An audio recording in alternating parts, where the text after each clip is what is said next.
chapter 9, but just a quick recap from last week. I wasn't here, obviously, but I saw Sukyong's notes, so I had a bit of an idea of what he talked about.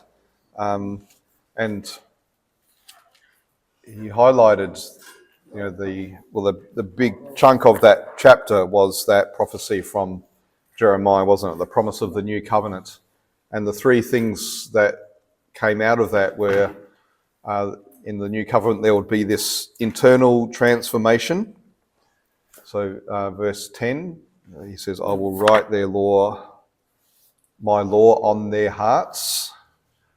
Then there was the personal knowledge of God. So verse 11, they shall all know me, from the greatest to the least.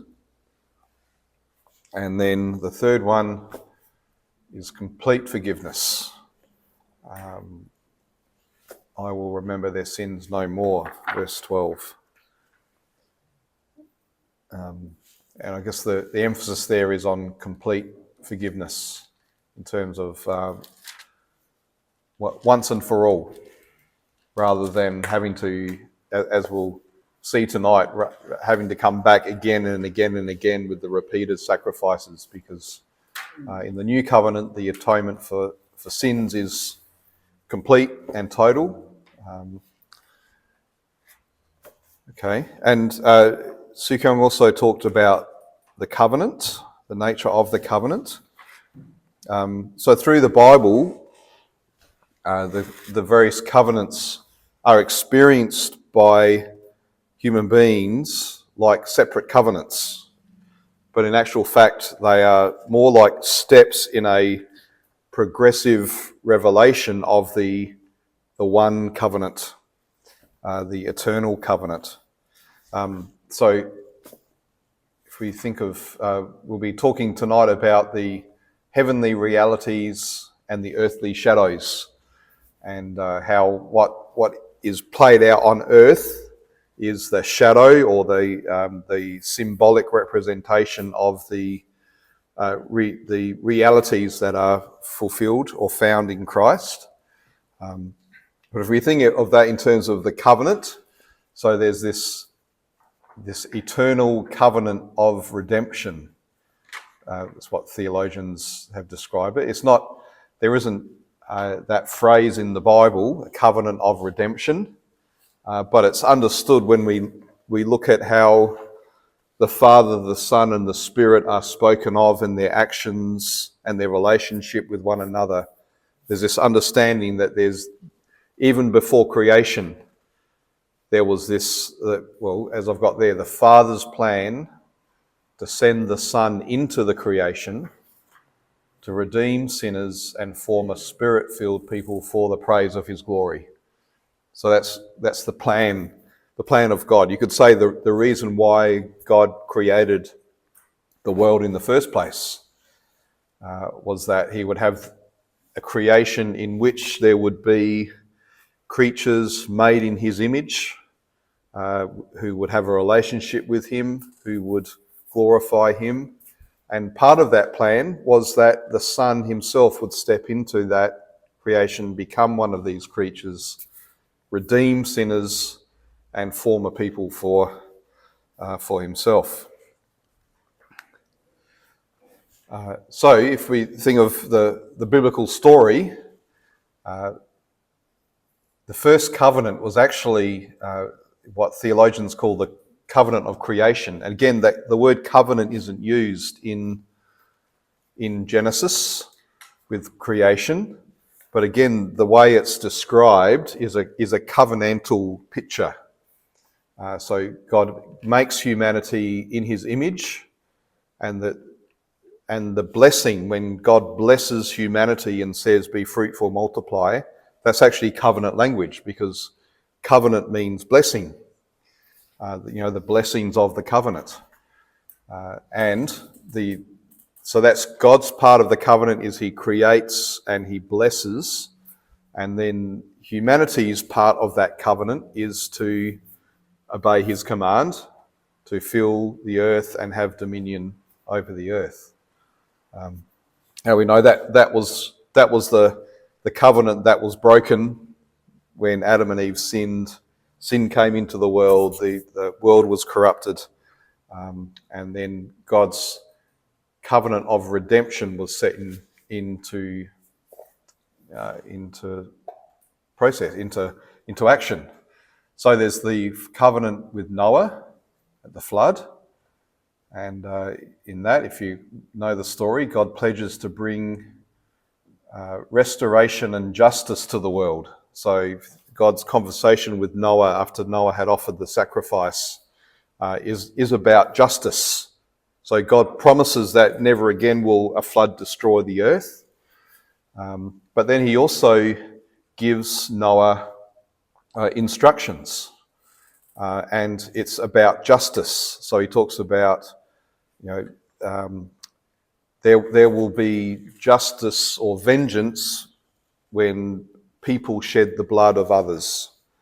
So it's about God. Really, it's about God saying there's going to be a restoration of justice in this world that I had to destroy because of all the violence and the injustice.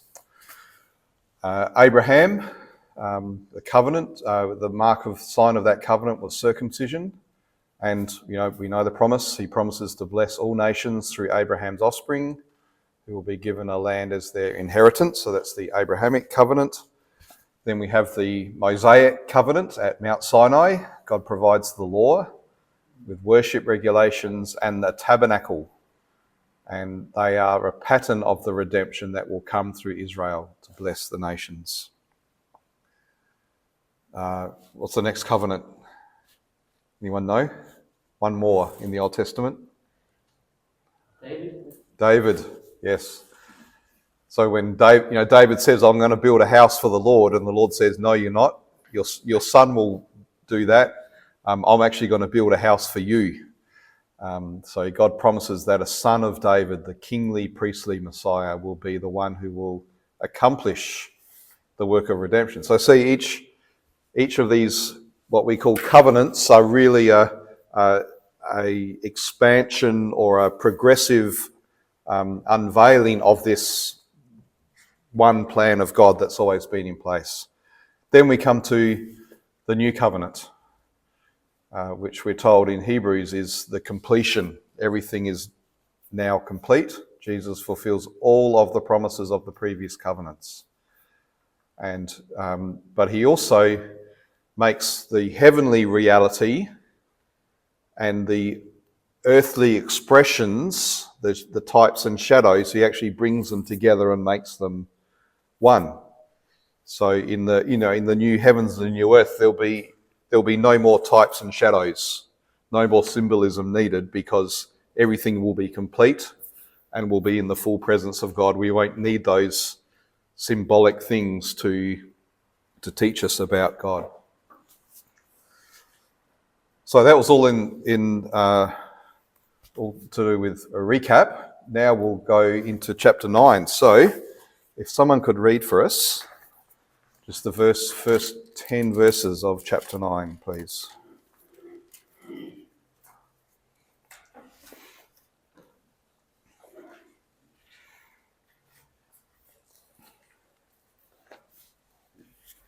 Now, even the first covenant had regulations for worship and an earthly place of holiness.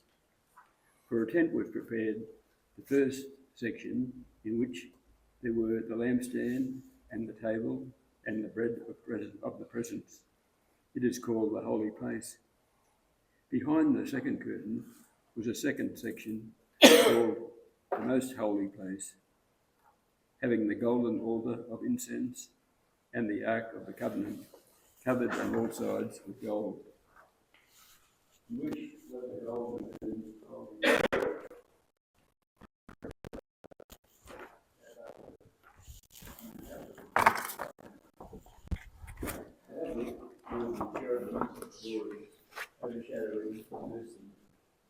overshadowing the mercy seat. Of these things we cannot now speak in detail. These preparations having thus been made, the priests go regularly into the first section, performing their ritual duties, But into the second only the high priest goes, and he but once a year, and not without taking blood, which he offers for himself and for the unintentional sins of the people. By this, the Holy Spirit indicates that the way into the holy places is not yet open, as long as the first section is still standing, which is symbolic for the present age. According to this arrangement, gifts and sacrifices are offered that cannot perfect the conscience of the worshipper, but deal only with food and drink and various washings, regulations for the body imposed until the time of Reformation. Okay, thanks, Ray.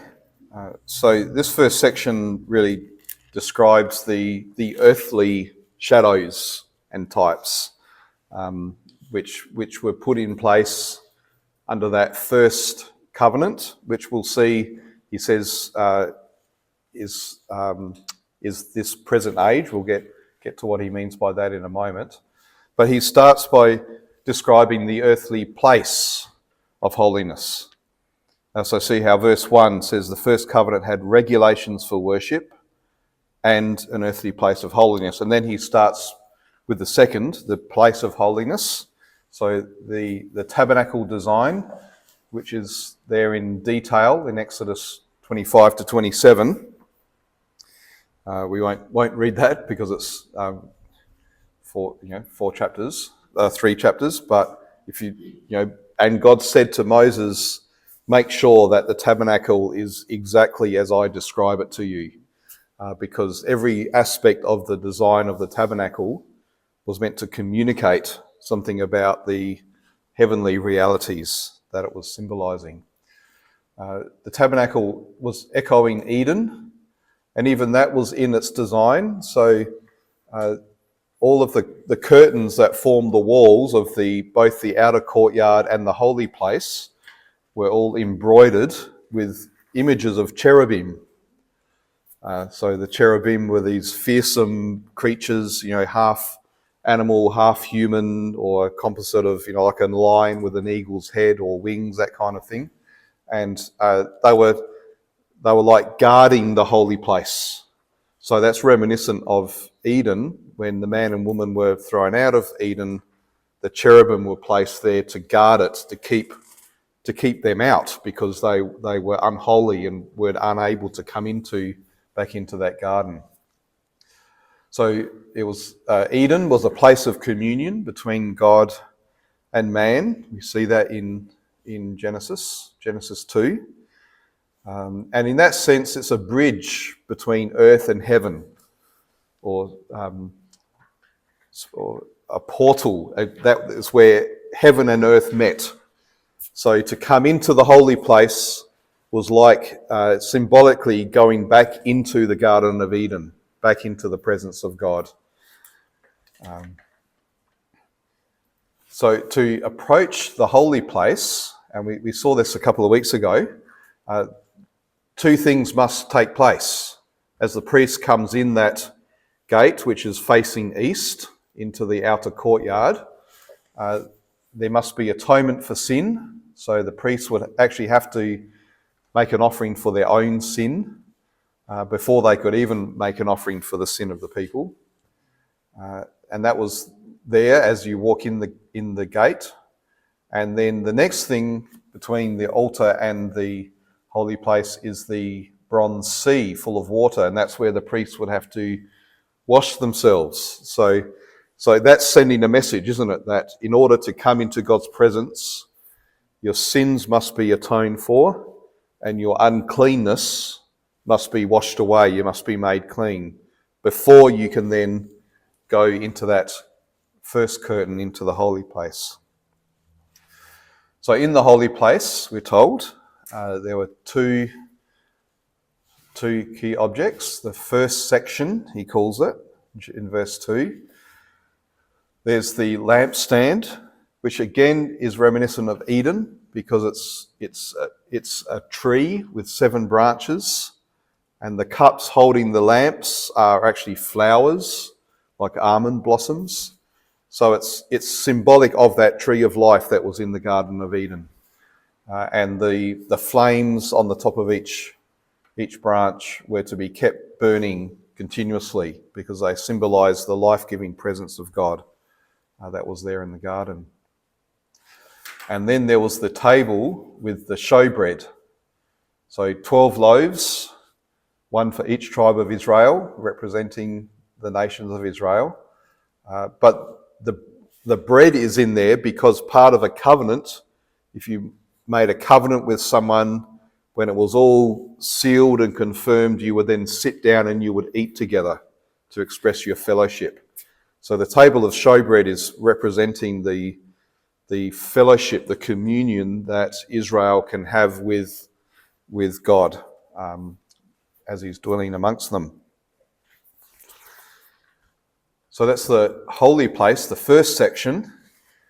Then he goes on to talk about the most holy place, verses 3 to 5. There's the altar of incense, and notice how he describes the altar of incense as being in the most holy place. In actual fact, it was located physically within the holy place because the altar of incense represented the prayers of the people. And so the priests would go in with the incense, put it on the coals on the altar, and the smoke would come up and fill the tent and then leak out the sides and go up into the sky, and the people would see it and know that their prayers were ascending to heaven and that God was hearing their prayers. But because the priests couldn't go into the most holy place, the altar of incense was outside the curtain, even though it was really belonged in the inner part, the most holy place. We're told there's the Ark of the Covenant, which is God's throne, with the mercy seat, the lid on the top, and then the cherubim, the golden cherubim with their wings touching in the middle, covering it. So that is the throne of God. So it's similar to what Ezekiel saw in his vision, where he saw these living creatures, the wheels within wheels, and above them was the throne of God. So that's what's being depicted here, God's throne.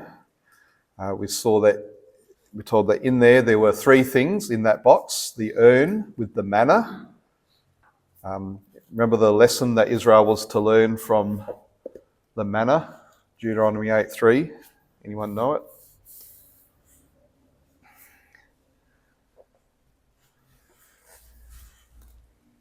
Deuteronomy 8:3. I had to memorize this when I was a young man. Hopefully I get it right. He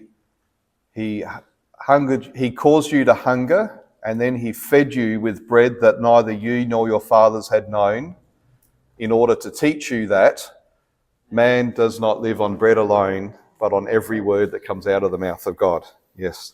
So that's why the manna is there right under God's throne, because God communicates with his people through his word. He's a God who speaks to his people. The second thing was Aaron's staff that had budded. Do you know the story?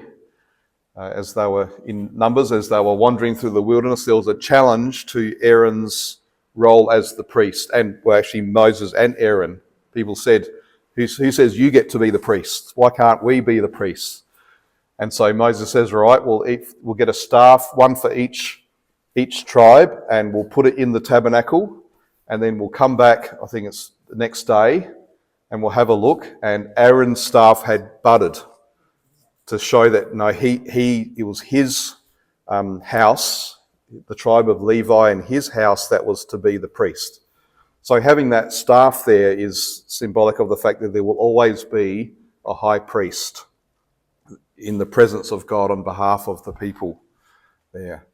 The third thing is the tablets of the covenant, what we call the 10 Commandments. 2 tablets of stone, and they were actually 2 copies of the same thing. So all 10 commandments were on each tablet, because this was the covenant document And in any kind of covenant or even in a contract, both parties have a copy, don't they? So there's Israel's copy and God's copy, and they're kept safe together under God's throne. So that's the most holy place. And like we've gone into detail, but he says, well, actually, we haven't got time to go into detail. He's assuming that his readers, being Jews, would know all of this and the symbolism of all of those objects that were in there. So now he's talked about the design of the earthly place. Then he talks about, under this old covenant, what were the earthly regulations for worship. He doesn't go into as much detail as we will, but he talks about the priests going regularly into the first section, performing their ritual duties. What were their ritual duties? Well, firstly, it was only the regular priests, so not all of the Levites. It was still all of the house of Aaron, but this wasn't the high priests necessarily. This was the regular priests doing their duties. They would be putting incense on the altar of incense, and that would be they'd do that at sunrise and then at sunset. In fact, I think it was the high priest who actually did that role, because again, the altar of incense belongs to the most holy place, so it was a responsibility of the high priest. Then the showbread would be replaced weekly. Every Sabbath there would be 12 new loaves put there, and then the loaves that were taken out, they were provisions for the priests. So I don't know, the bread was probably a bit dry and stale after sitting there for a whole week. But That was the bread that David's then had. yeah, that's right. Yeah. That's right. Yeah, I suppose it's nice, dry kind of environment, isn't it? So They still do something similar in the Orthodox churches, giving out bread. Well, maybe not that similar, but possibly to that. yeah, I think a lot of the Orthodox church worship is kind of modelled a lot more on the kind of the Old Testament tabernacle. Portal to heaven. Yeah. You step into an Orthodox church. It's supposed to be in the heavenly realm, and they have the incense to make you feel like you're not in the world anymore. You're actually stepping into heaven. Yeah. And they would maintain the oil in the golden lampstand to make sure that the oil is topped up, that the wicks are trimmed, and that would be continuous. They'd have to keep an eye on it at all times. So, the story of Samuel as a boy. He's living with Eli the priest in the temple, and when God speaks to him, he's actually lying down next to the lampstand in the holy place, probably because one of his jobs was to make sure that the oil didn't run out. So he was in there to make sure that flame kept burning, the 7 flames. So that's the regular duties in the first section. Then he talks about the second section, the most holy place, and we see that it is only the high priest who would be chosen based on character and godliness. By the time of Jesus, the high priest was often chosen by lot. So, John the Baptist's father was a priest, Zechariah, and we're told that he was the high priest for that year, who'd been chosen by lot. And so it was when he wasn't going into the most holy place, but he was going in maybe to the altar of incense as high priest. That's where the angel spoke to him and told him about his son that's going to be born. It's only once a year, which was the Day of Atonement, which is actually coming up, I think in just a few days actually, it's called Yom Kippur. The Jews still observe that in Israel and around the world. So the Day of Atonement comes just after the Feast of Trumpets, which was, when was that? The 23rd. I know it was the 23rd because a lot of people on the internet were saying the rapture's going to happen on the 23rd, the Feast of Trumpets, and all these people were expecting Jesus to take them up into heaven. And now that the internet is full of videos of people apologising for, yeah. So the Day of Atonement is very soon for the Jews, once a year. And so the priest would come in, the high priest. He'd be wearing linen, so he takes off all his elaborate robes, just wearing linen robes, sash and turban. He would sacrifice a bull on the altar for his own sins, as well as the sheep for the burnt offering and a goat for the sin offering. Then he would take the blood of the bull into the most holy place and sprinkle it on the mercy seat. When we're told in verse 7, which he offers for himself and for the unintentional sins of the people, which makes it sound like, well, why do you need atonement if you didn't mean to do it? Unintentional probably isn't the best translation of it. It's sins that are not high-handed. So if someone is openly, deliberately, defiantly sinning, then the law dealt with that by punishing them. Right? So the unintentional sins is just the regular sins that people commit every day. As we go through our day, we don't love our neighbour as we should.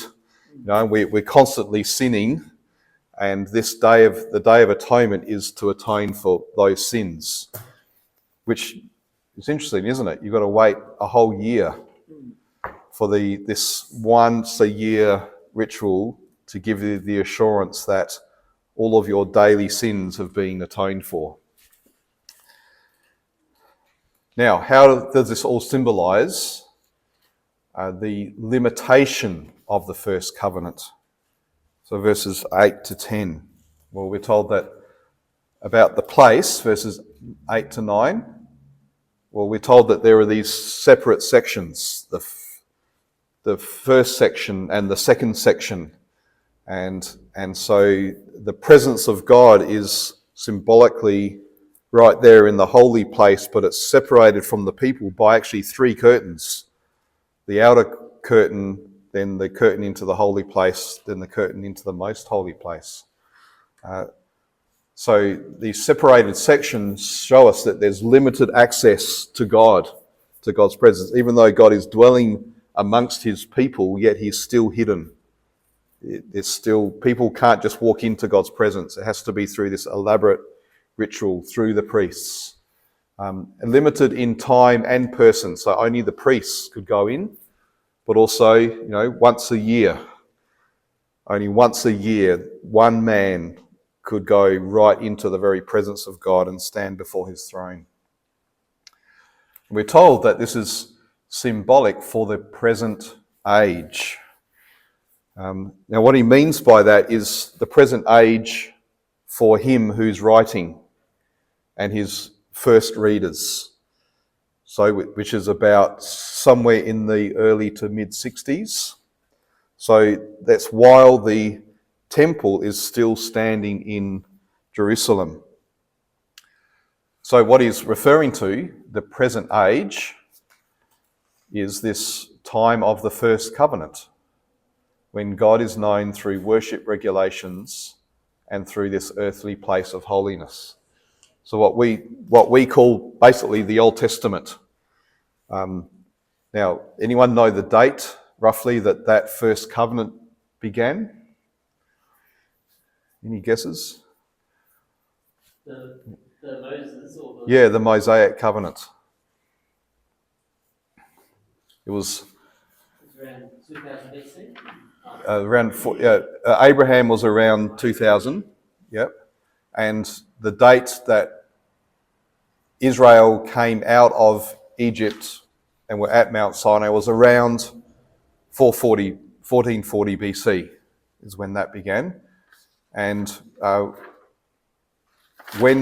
what's the date then, given that this covenant is expressed in this earthly place of worship with all the regulations for worship?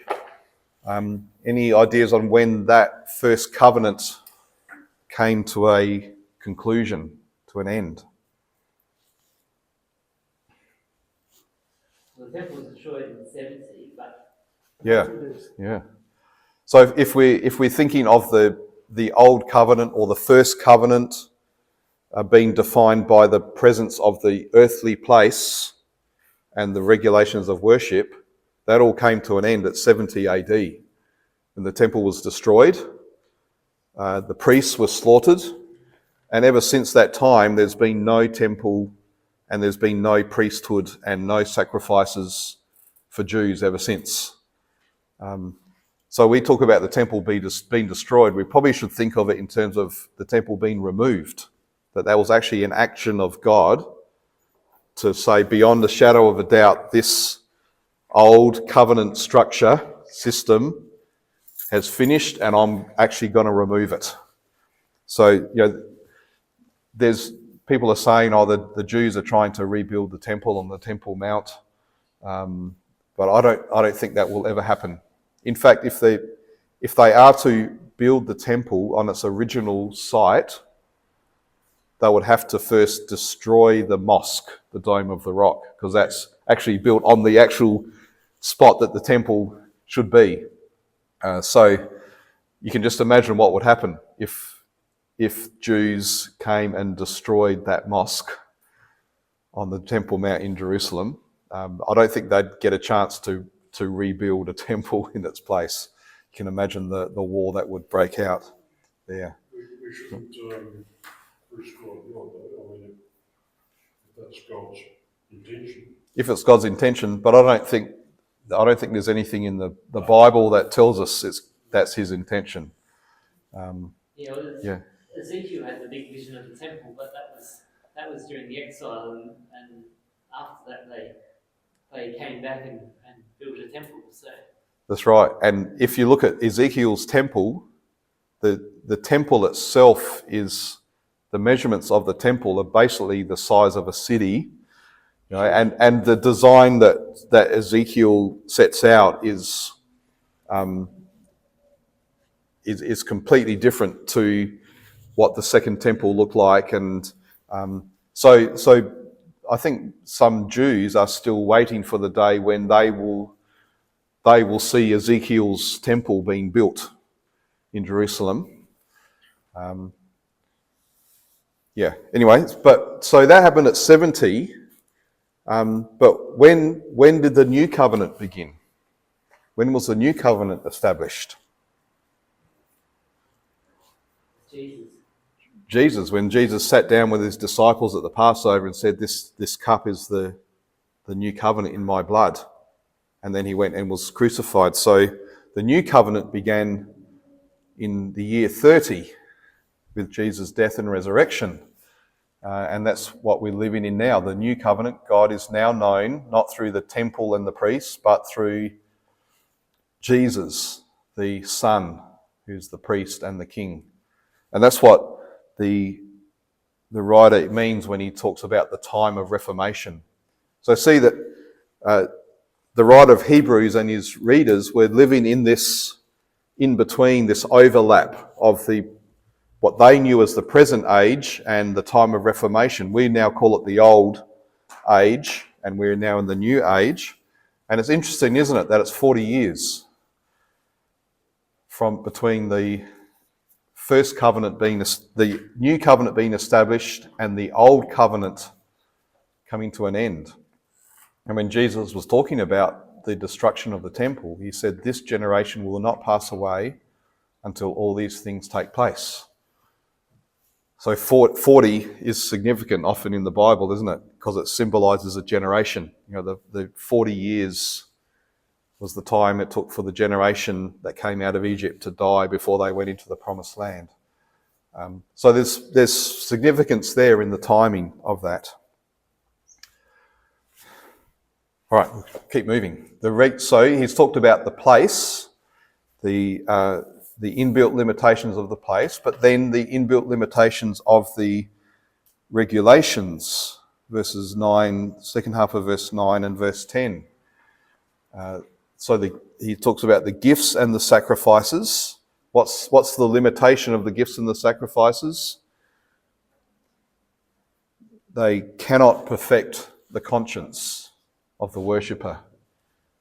In and of themselves, they can't give that full assurance in the conscience, give a clear conscience of the worshipper. And the food, the drink, and the various washings, which is referring to the cleansing, being made clean when you are unclean. So there's those two aspects of the atonement for sin at the altar of sacrifice, and then the bronze sea with the water, so the washing from your uncleanness. To be unclean, it was a visible display of sin's corruption. All of these things that were declared unclean communicated this world, the creation and humanity have been corrupted and tainted by sins. And the reason why these things cannot perfect the conscience of the worshipper is because they're only dealing with the externals, the sacrifice of the animal, but also just the washing of the body. So your flesh is declared clean, but it hasn't actually dealt with the heart and what's going on in the heart. And we know Jesus told us, didn't he? It's actually what's comes out of a person's heart that makes them unclean, not the washing of the hands and all of the externals. And he says this inbuilt limitation was there until, it's all temporary, until the time of Reformation, which is a reference to the new covenant coming and the old covenant structures passing away. So, with all of this in place, he then talks about these are the earthly realities, and we've seen their inbuilt limitations. Now, what is the heavenly reality that all of these things are pointing to? How does the tabernacle point as a type to Jesus' ministry and what he has accomplished? And he describes that as, in verse 11, as the good things that have come. So these are all the things that are in the past that came in the old system, but now good things have come, brought by Jesus. How do we see them worked out?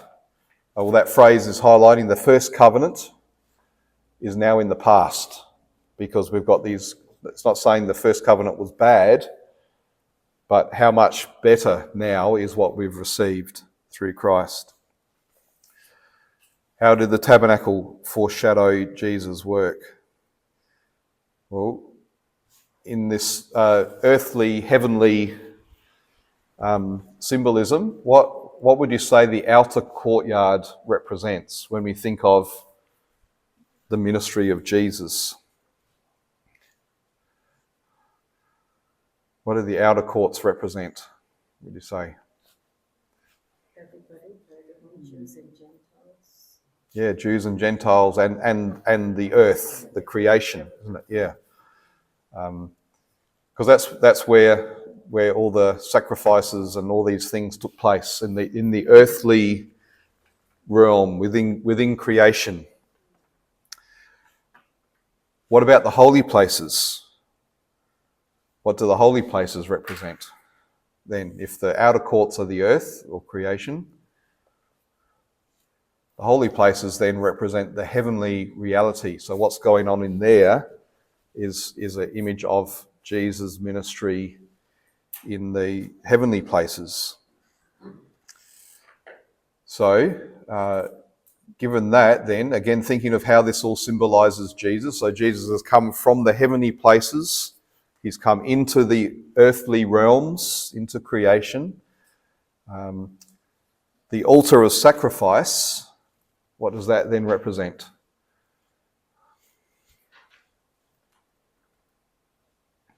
Jesus' sacrifice. Yeah, Jesus sacrificed the cross.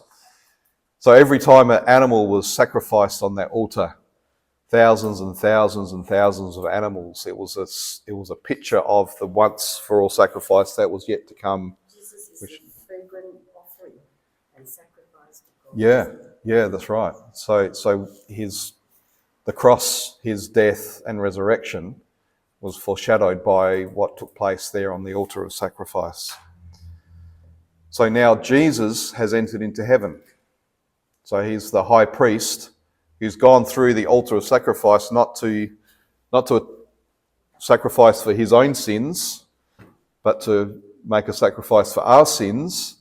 And then he has gone into heaven, verse 12 says, by means of his own blood. So not the blood of a bull or a sheep or a goat, but his own blood shed at the cross. He's brought that into the most holy place and now stands before the throne of God on the basis of his own blood. We're told that his redemption is also eternal, thus securing an eternal redemption. Because the nature of his sacrifice was perfect, complete, eternal. And remember we saw in 7 verse 25, therefore he is able to save to the uttermost, completely, not partially, but in completeness. What's the implication of this? Verses 13 to 14. Remember the Kal Wahoma argument we saw earlier in Hebrews, from the lesser to the greater, or the how much more. If it's true for the small, then how much more is it true for the great, is the logic. So what's the lesser? The blood of animals on the Day of Atonement, and the sprinkling of ashes. So there's the atonement for sin on the Day of Atonement. The sprinkling of ashes, the ashes of a heifer, that's a reference to one of the laws in Numbers 9 that said a red heifer is to be sacrificed, it's to be burnt up completely, and its ashes are to be used for purifying the water, which is then used for the cleansing. And even now we know that actually ashes can be used to purify water. I learnt that in Scouts. If you're out in the bush and you've got dirty water, then you get ash from your fire, put it in the water, and over time it'll actually cause the sediment to settle to the bottom. It's like the carbon filter, isn't it? Yeah, the carbon filter. Yeah, it's the same principle. Yeah. So they would have their murky water, they would put the ashes of the heifer in it, and the water would be crystal clear, and that's the water they would use when someone was unclean and had to be washed to be made clean again. So that's the lesser, the blood of animals and the sprinkling of ashes. They sanctify for the purification of the flesh, but how much more, so the greater the Wahoma is, how much more will the blood of Christ, offered through the eternal Spirit, purify our consciences. So the lesser, the blood of animals and the ashes, cleanse the outside, but the blood of Christ cleanses the inside, cleanses our conscience from dead works, and sets us free to serve God. Right, we'll pause there and then we'll finish off after the break. Restart that.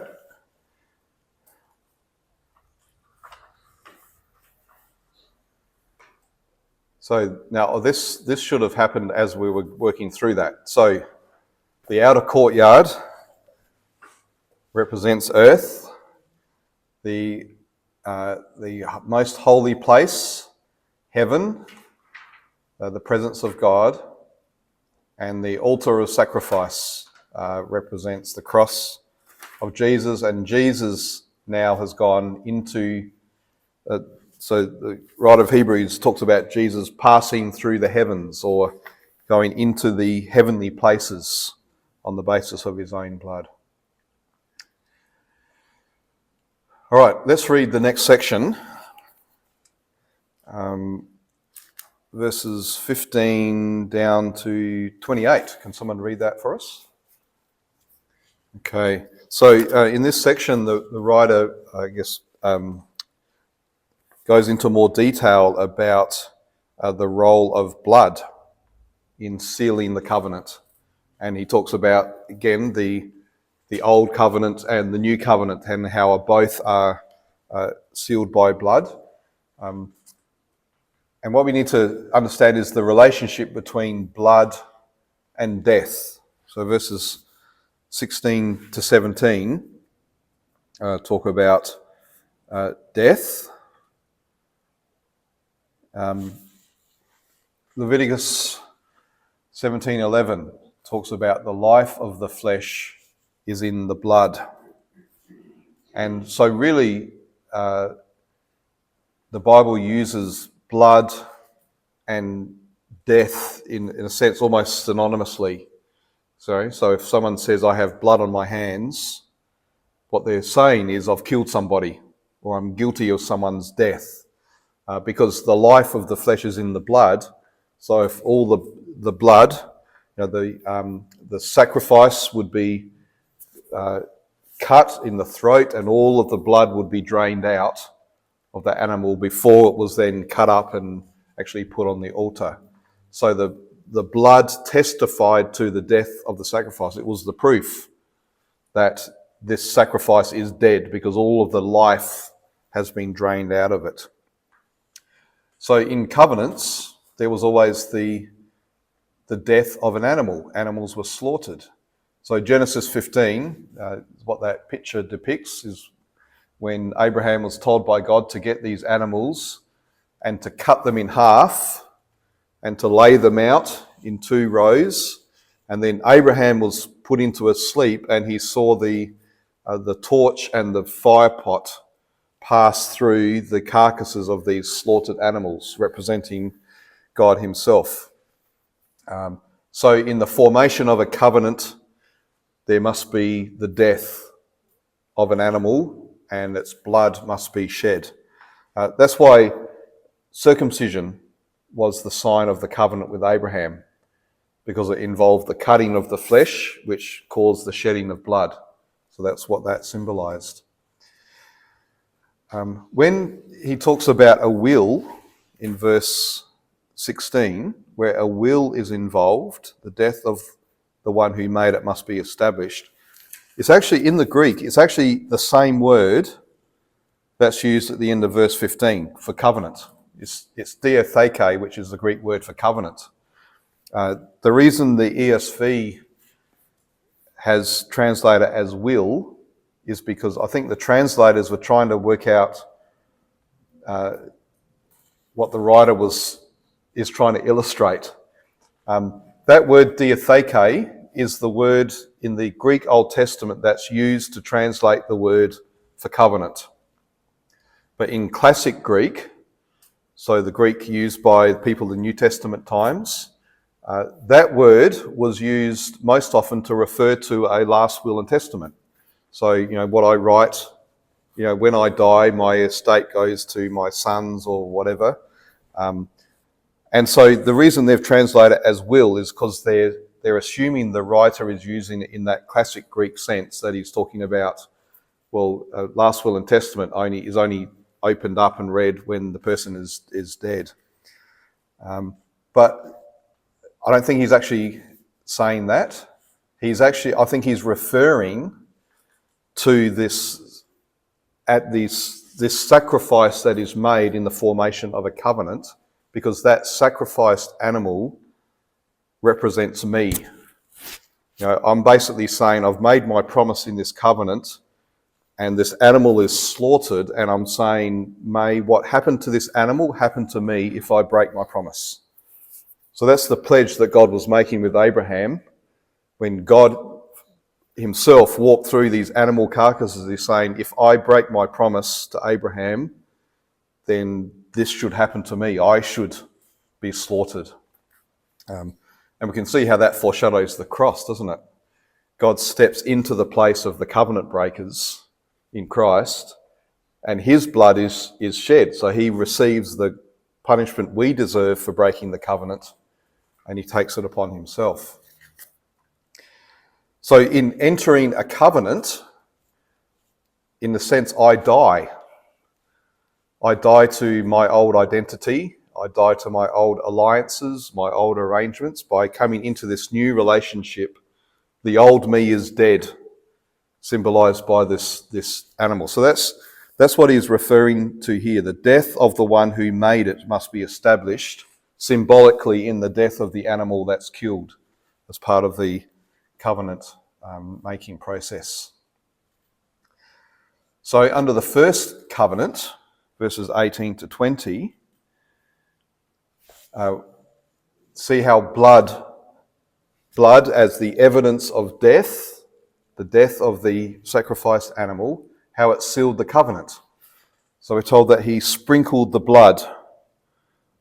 Moses took the blood and sprinkled both the book itself and all the people. So that's in Exodus 24 verse 8. That's how Moses was saying this covenant between God and you is sealed with blood.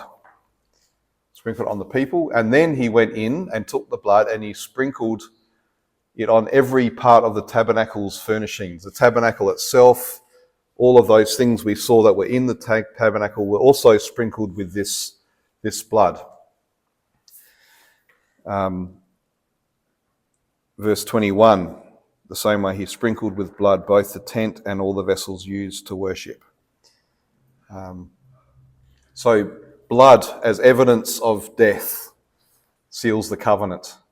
And so he says, without blood there is no forgiveness of sins. Without death, without a substitutionary death, then there's no forgiveness of sins. A death is required for sin to be paid for. And it has to be a substitutionary death if a sinner is going to be forgiven and not have their sins counted against them. So that was the old covenant, sealed in blood. Now he goes on to talk about the new covenant, verses 23 to 28. All that took place in the old covenant was symbolic, but we know Jesus' sacrifice was real, not symbolic. So verse 24, Christ has entered not into holy places made with hands, which are copies. So it wasn't a symbolic ritual, it didn't just represent something, but it's a real thing. He's gone into heaven itself. His sacrifice was real. So the early tabernacle was a copy of Jesus' sacrifice, but Christ has entered into heaven. So 4 verse 14, let's quickly flip back to that. Hebrews 4:14.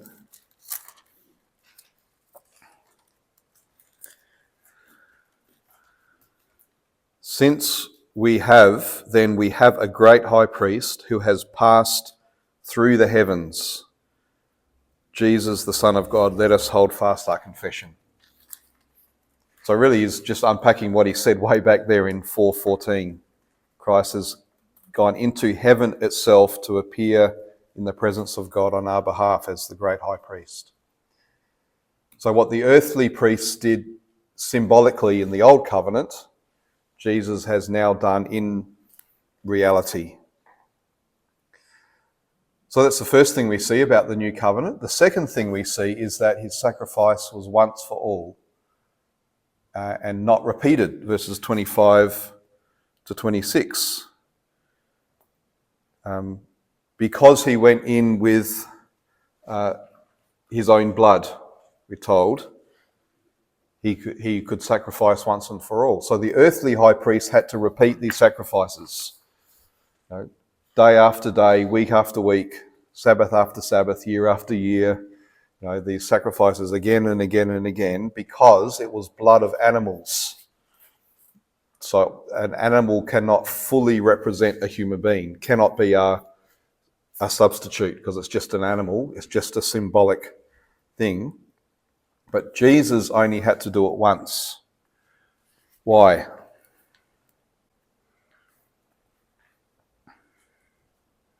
Because his sacrifice actually achieved it. Yeah, and why did his sacrifice achieve it when Because he was sinners. he was sinless, perfect, sinless, perfect what? Human like us. Yeah, human, yeah.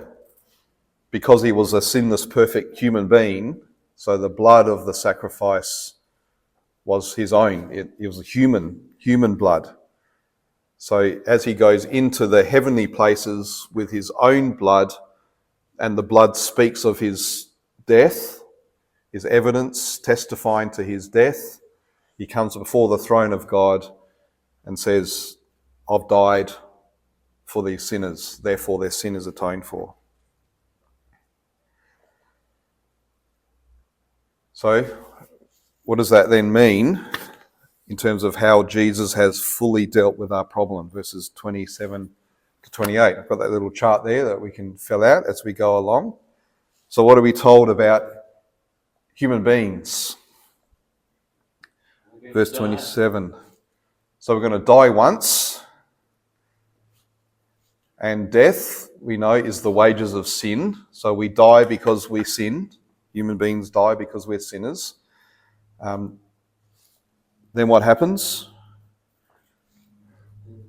Judgment. Then comes judgment. And when will that take place?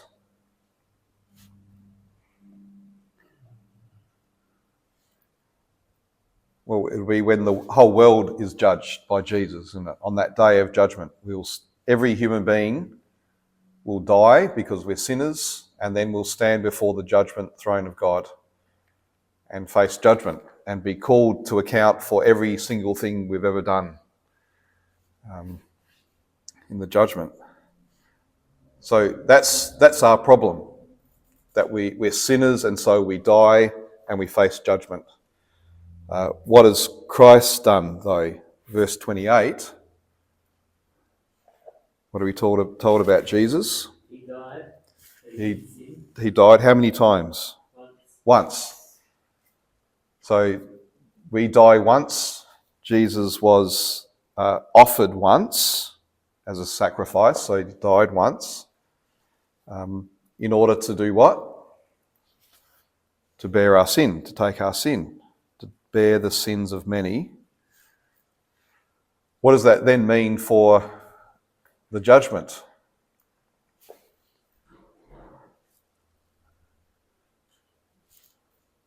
Well, he will appear again, so there's the day of judgment, a second time. But what will that mean for us as we stand before him on that day of judgment? Will it mean death, condemnation?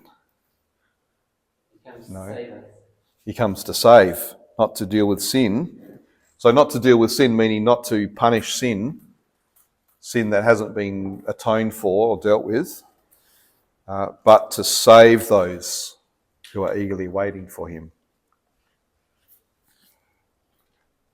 So there's Jesus has saved us to the uttermost.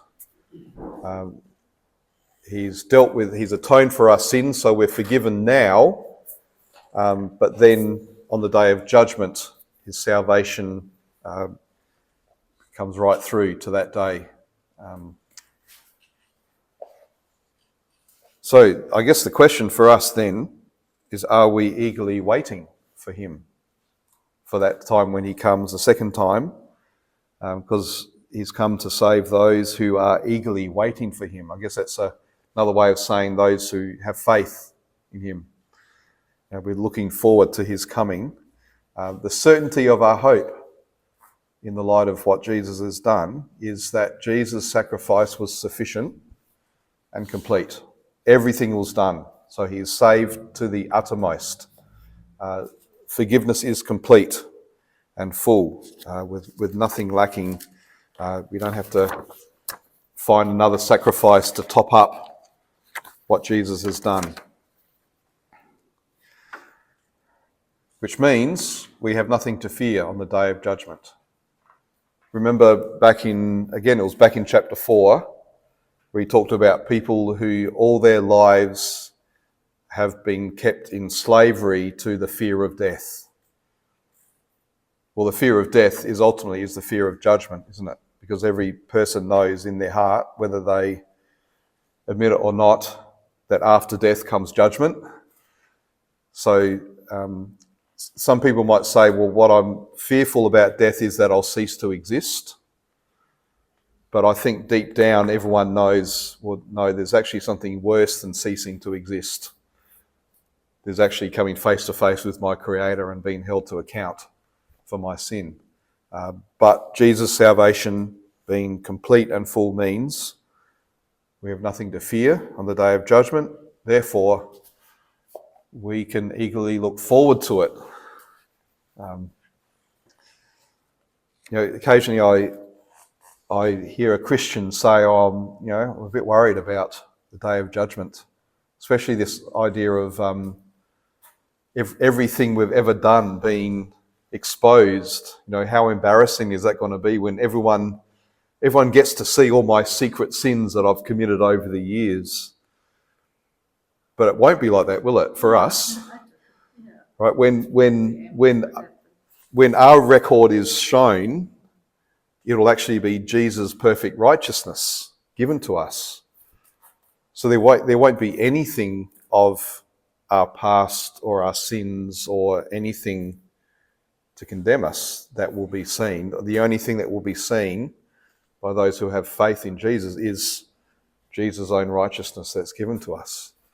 So we can look forward to that day eagerly, because then we'll finally be clothed fully in his righteousness, in his immortality and the resurrection.